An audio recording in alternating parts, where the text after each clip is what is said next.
Hi guys, James at Rampant Lion Reviews again for you today with another beer review. For this one, we are going to stick to Hong Kong and we're going to return to a brewery that has now featured on the channel many times before.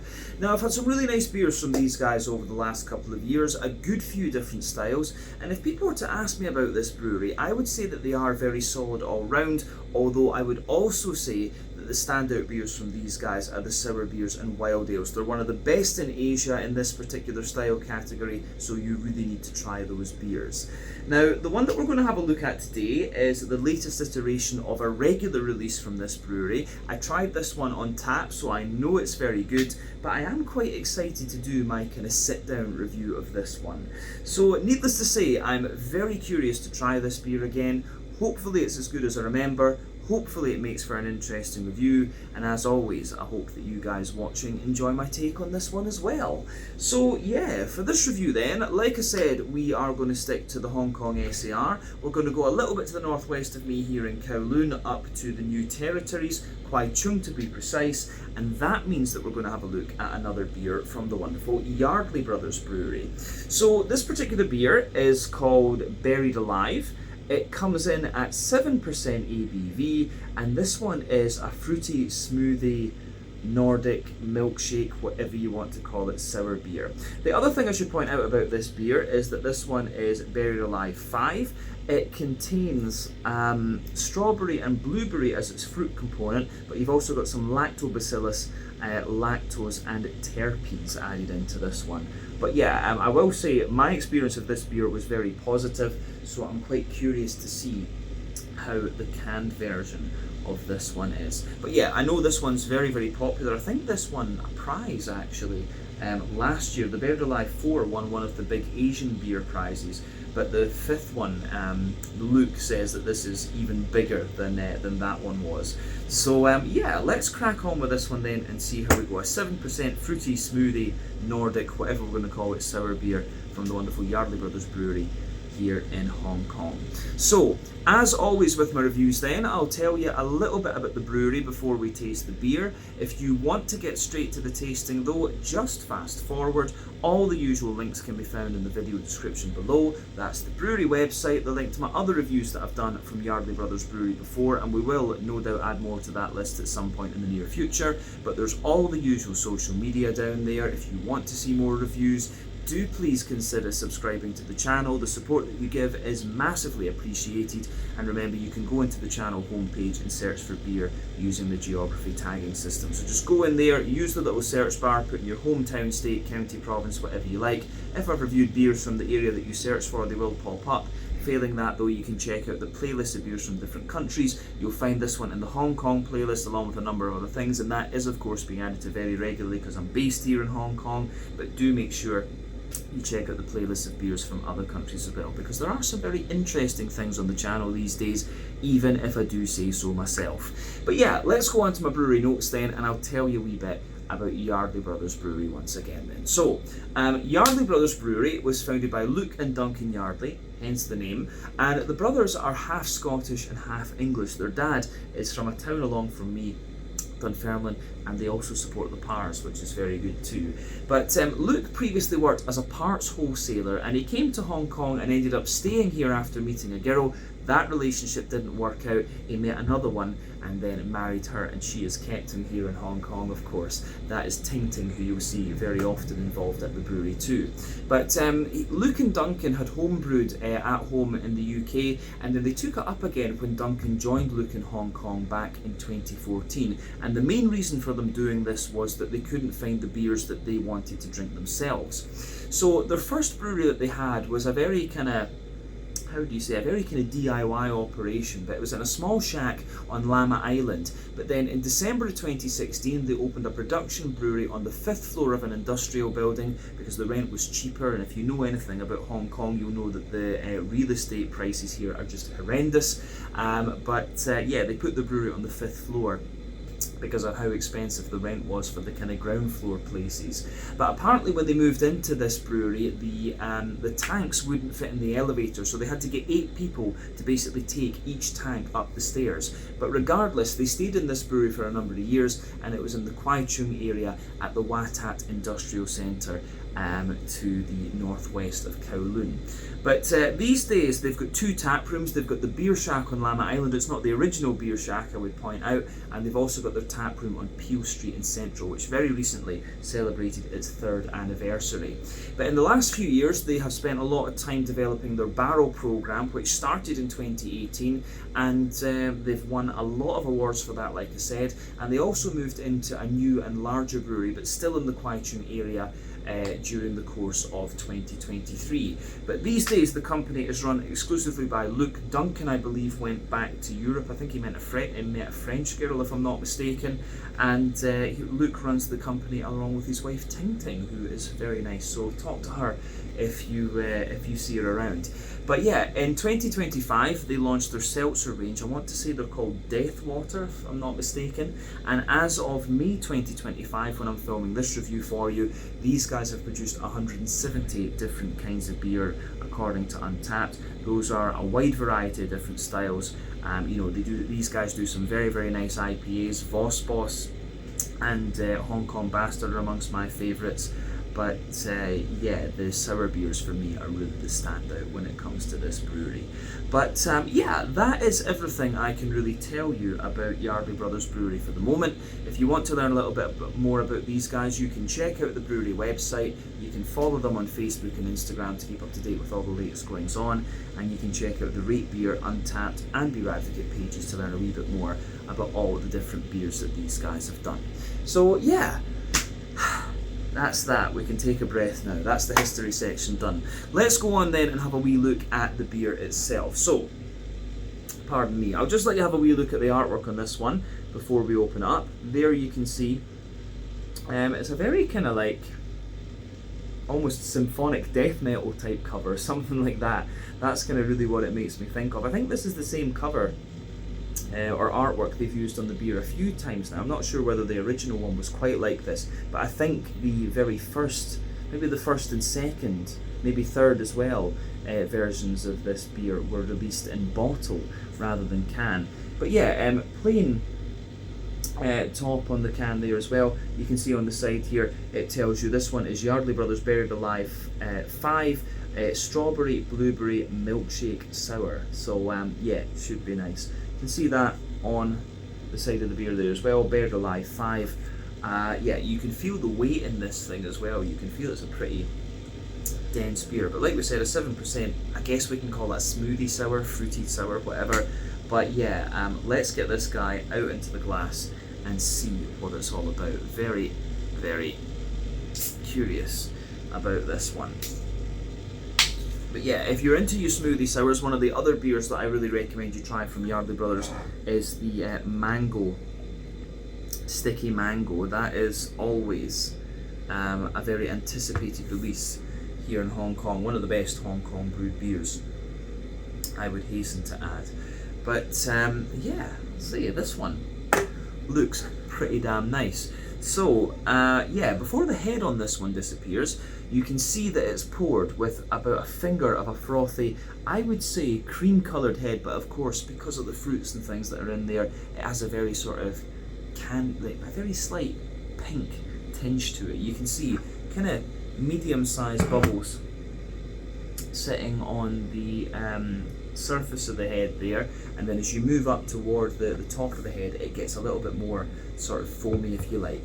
Colour-wise, I would describe this one as being a kind of burgundy colour. For the Scottish viewers amongst you, I would say it's the Heart of Midlothian football jersey burgundy, kind of like that.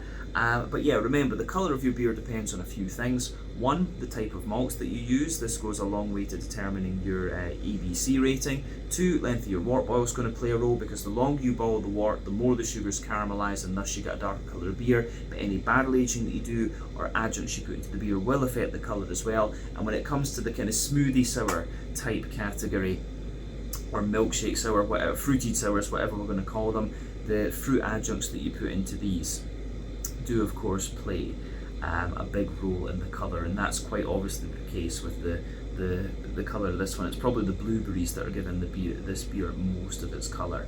But yeah, not too much in the way of visible carbonation. It does have a good little bit of opacity to it, and I think that's probably due to, I guess, the malt in this one will include a little bit of wheat and a little bit of oat, most likely.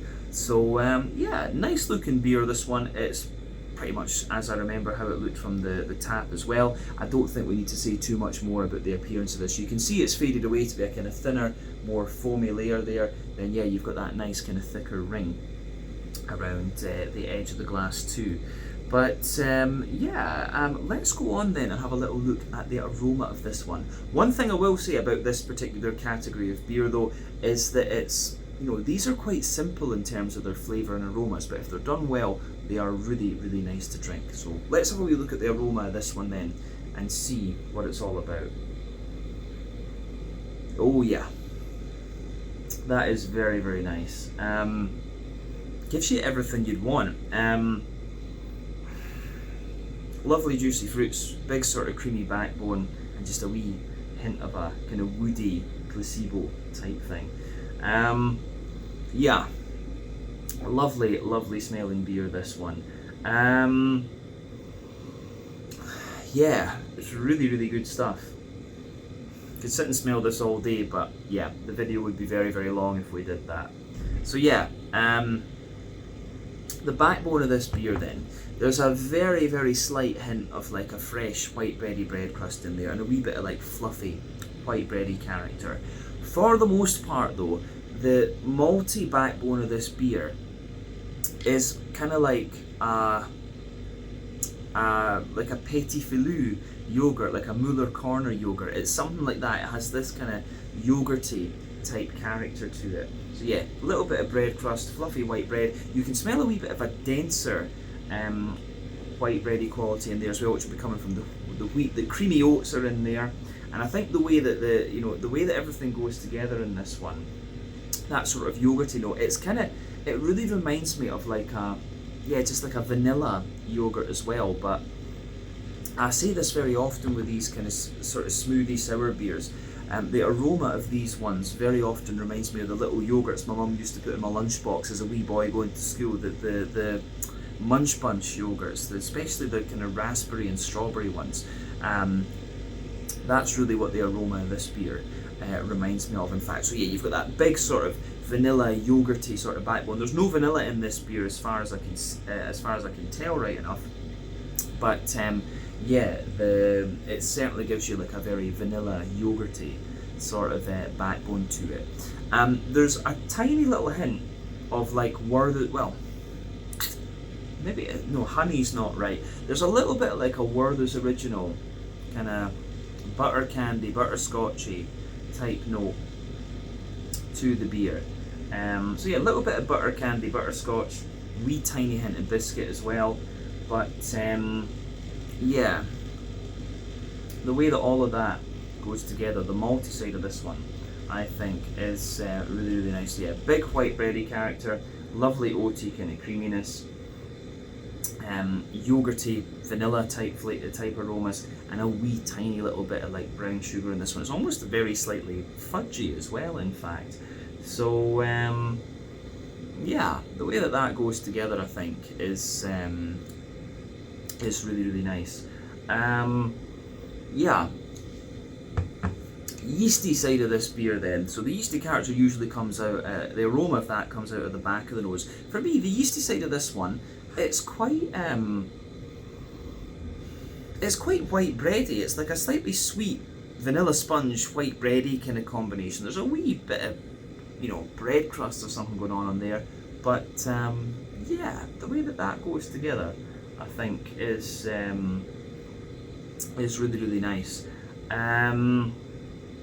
Yeah, I think we've said it. I think with that, other than to add that you get a wee bit more woodiness out of this beer into the more that you smell of it, I think it's I think that's everything we need to say about the malty and yeasty side of things in this one. So yeah, good stuff. Again, very good stuff from Yardley's.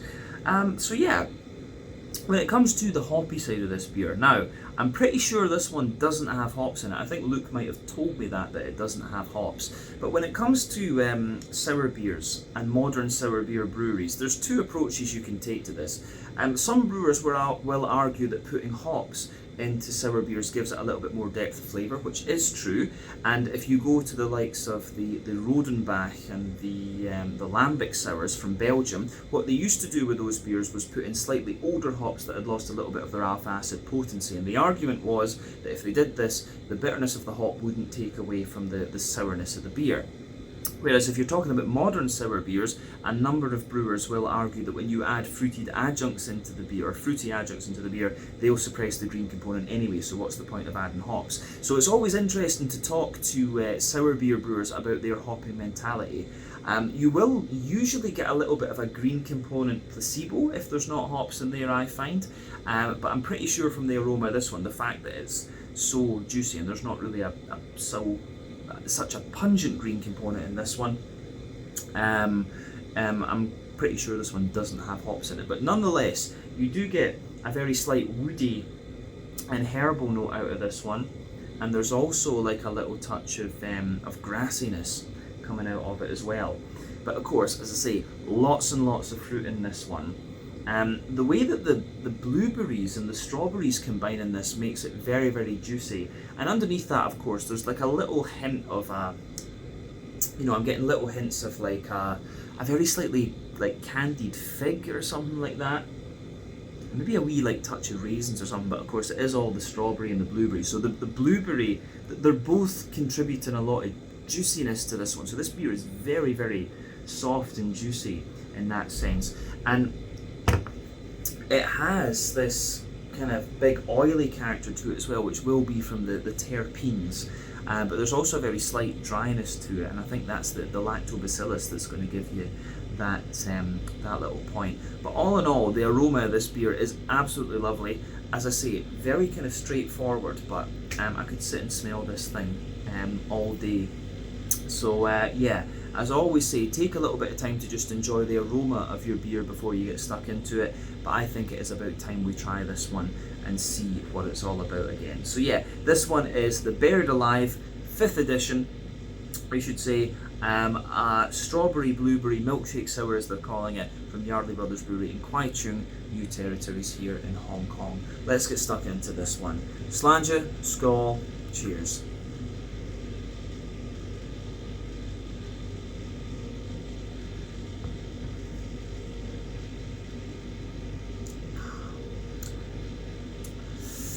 Yeah, it's beautiful, beautiful beer, this one. They actually have like a slushy machine in the tap room in Peel Street. I think they've got one at the Beer Shack as well, actually. So yeah, this beer would be ideal to put in, and mango sticky mango as well would work. But you know, these big fruited sours that Yardley's do are so good.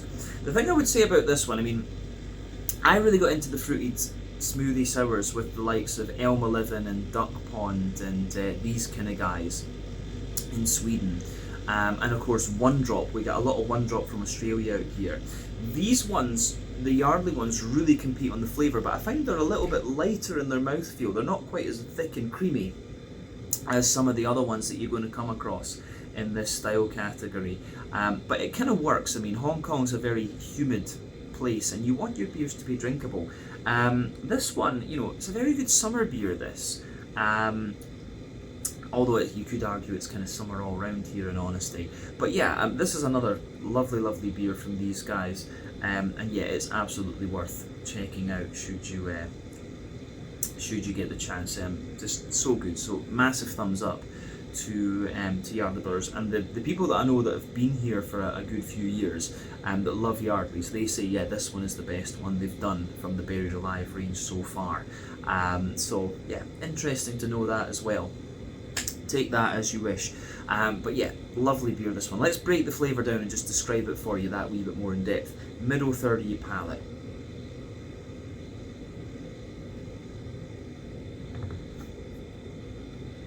Yeah, so the backbone of this beer, you've got a lovely,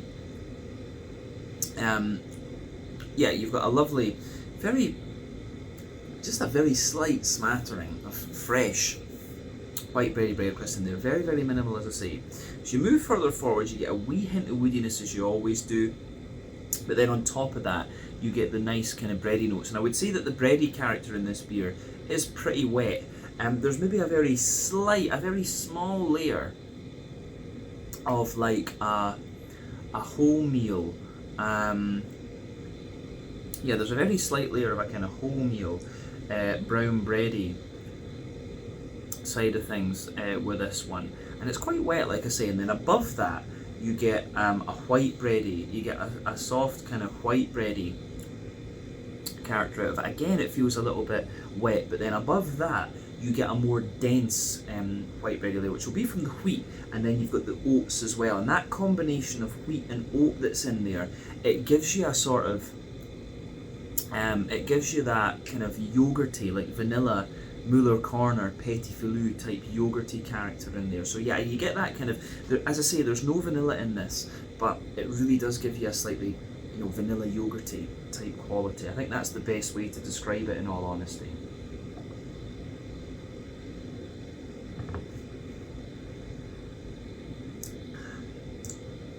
But yeah, it is a really, it's got a lovely kind of creaminess and yogurtiness to it, this beer. So yeah, it's lovely, lovely stuff. In terms of the sweeter side of this one, it actually smells a little bit more brown sugary in the aroma than it is in the flavour. And I would hasten to add, the brown sugary note is quite minimal in this. But in the dead centre of your palate, you'll feel a little circle there, and it's a wee bit, it's just got a little bit of a slightly fudgy Werther's Original. It's toffee, maybe toffee is a good way to describe it as well. There's a little bit of brown sugar there in the dead centre of your palate. That is, of course, the alcohol in this one. I'm not sure what ABV the previous iterations of this beer were, but I'm sure someone told me that 7 is a bit stronger than the other ones were as well. I think the other ones, someone said they were about 6. So yeah, it's not surprising that you're getting a little touch of brown sugar out of this one when it's at 7% ABV. But I think that having that wee bit of sweetness in there suits it. But I think, yeah, we've covered the middle third of your palate now. Let's go to the back third of your palate. So I've often said sweeter flavours come out further forward on your palate, more dry and bitter flavours come out further back. And generally between the middle and back third of your palate, you get similar flavours, but just at different intensities. So yeah, border region between middle and back third of your palate, you get that nice little bit of bready build up in there, wee bit of brown bread in the bottom, the barley malt white bread in the middle, then the more dense wheaty white bready character sitting on top of that. The base of that back third of your palate, you've got a lovely little bit of kind of white bready bread crust in there, Jacob's cream cracker, then yeah, the brown bready layer, which feels a little bit lighter, taller, more airy, the barley malt white bready layer above that, which again feels a little bit lighter, taller, more airy. Then you get the more dense wheaty white bready notes just kind of creeping on top of that, and then of course you've got the yeasty side of the beer. So let's have a wee look at that yeasty side of things then.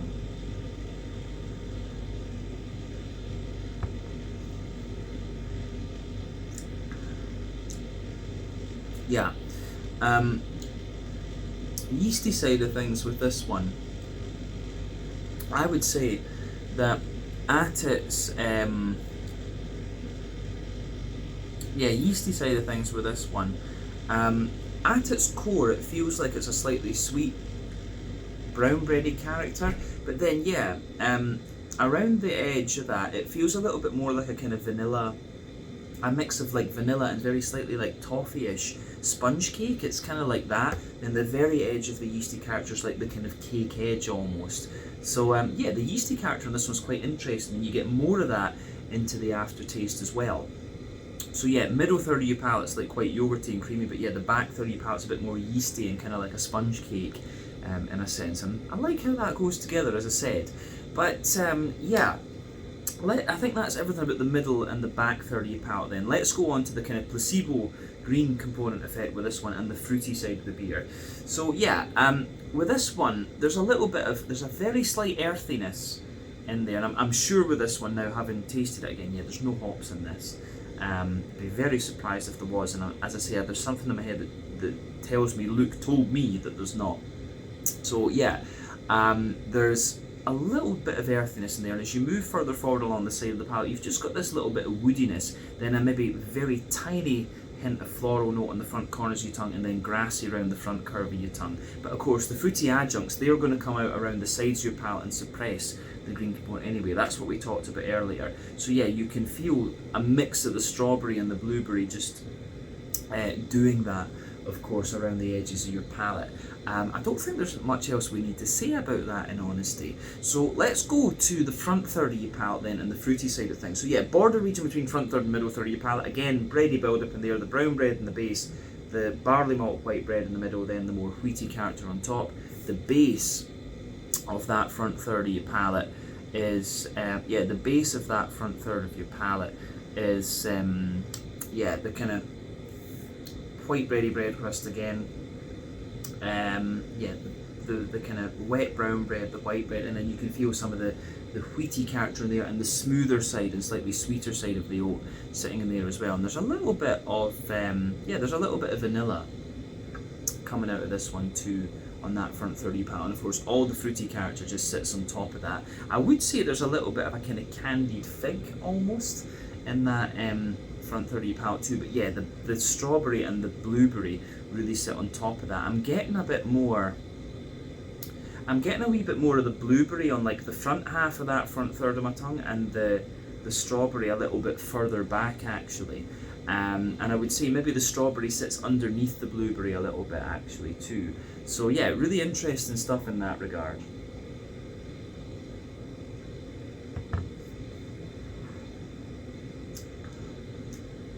Yeah, fruitiness in this beer really is very nice, very soft, very juicy, not too sharp. When we say this one's a sour beer, it's got a wee bit of kind of impact to it and things, but I think it's very, very nice. Really good stuff actually. So a big thumbs up from me. Very impressed with this one. Do I let you know that the question, if you know Yardley's, the question people ask, oh, do you like Berried Alive more than Mango Sticky Mango? Very hard decision, but these beers, Berried Alive and Mango Sticky Mango, they would do very well as regular beers, but I think then you'd lose the excitement of the release, and Luke, of course, if you know him, he loves to tweak things. So he loves to tweak the recipe of these beers every year, but this is very, very good, and I wouldn't expect anything less from this type of beer from Yardley Brothers Brewery. But yeah, let's round off then with a wee quick look at the mouthfeel. For me, this one, as I say, for a beer that I would term a smoothie sour, it's certainly not the thickest of smoothie sours. I'd say this is kind of mid-bodied. That said, as I say, it doesn't lack any flavour. It's certainly up there with the 1-drops and the Elm 11s and stuff like this when it comes to the big, bold, punchy flavours. So yeah, for me, mid-bodied, nice smooth mouthfeel. Carbonation's very, very smooth in this one. It's kind of more silky than creamy. I think that's a good way to describe it. IBU in this one, I think at most will be 5. I think technically speaking it will be 0. Your malt base has a wee bit of dryness underneath, the smoothness in the middle, and again a little touch of sweetness on top there. The yeasty character gives it a wee bit more smoothness too. We've said the IBUs, and then lovely juicy fruitiness to this. But a lovely, lovely beer once again from Yardley Brothers. Certainly wouldn't hesitate to drink this again, and I'm curious to see what he does with it in future years. But yeah, this one is Berried Alive 5th edition from Yardley Brothers Brewery in Kwai, Chung, New Territories here in Hong Kong. Give this one a go if you get the chance. But yeah, that's the end of my review of this one then. So once again, thank you for watching my beer reviews. Until the next time, please like, subscribe, share, all the usual YouTube stuff. Let me know your own thoughts on this beer in the comments section below. Let me know what your favourite beers are from Yardley Brothers Brewery as well, and we will no doubt return to these guys again at some point in the very near future. But until then, slàinte, skål, cheers, check out my social media, check out Yardley Brothers social media, and I'll see you guys on another review very, very shortly. Ciao just now.